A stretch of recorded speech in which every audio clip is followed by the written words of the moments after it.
Bonjour et bienvenue dans cette vidéo. Aujourd'hui, nous allons peindre avec des points. Je vous montre tout cela en images. Les points font partie de la culture artistique des hommes sur tous les continents et depuis très très longtemps. Ici, des points dans la grotte de Chauvet. Ici, une statuette de la période pré-dynastique, c'est la période de Nagada I.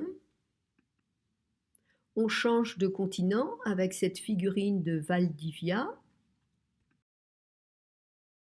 On se balade d'un continent à l'autre parce que j'essaie toujours de vous mettre les photos par ordre chronologique.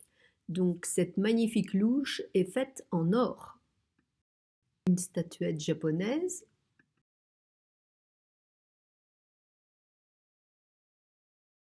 Les frises du palais d'Apadana.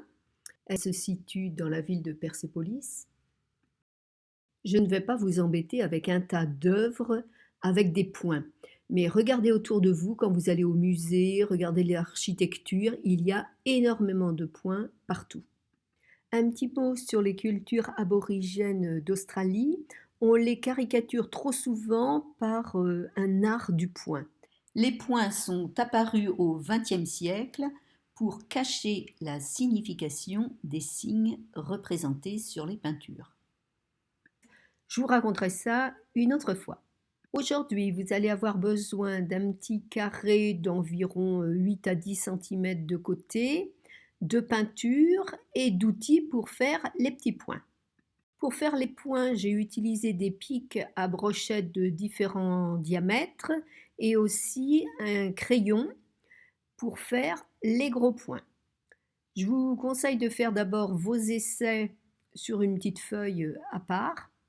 J'ai aussi essayé avec un vieux feutre et en fait ça marche très très bien.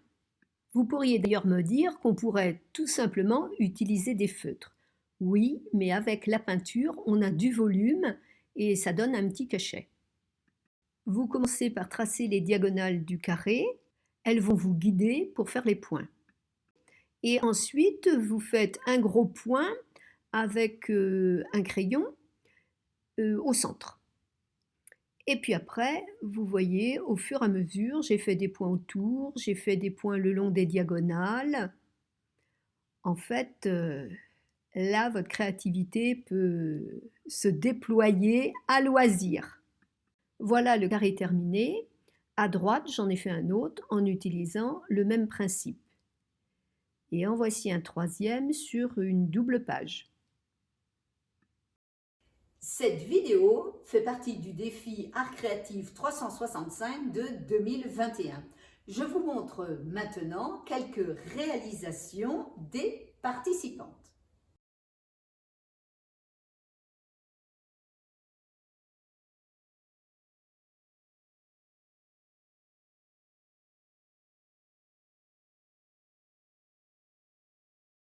Si jamais vous voulez nous rejoindre dans ce défi, vous pouvez toujours cliquer pour les renseignements sous le lien qui se trouve en dessous de la vidéo.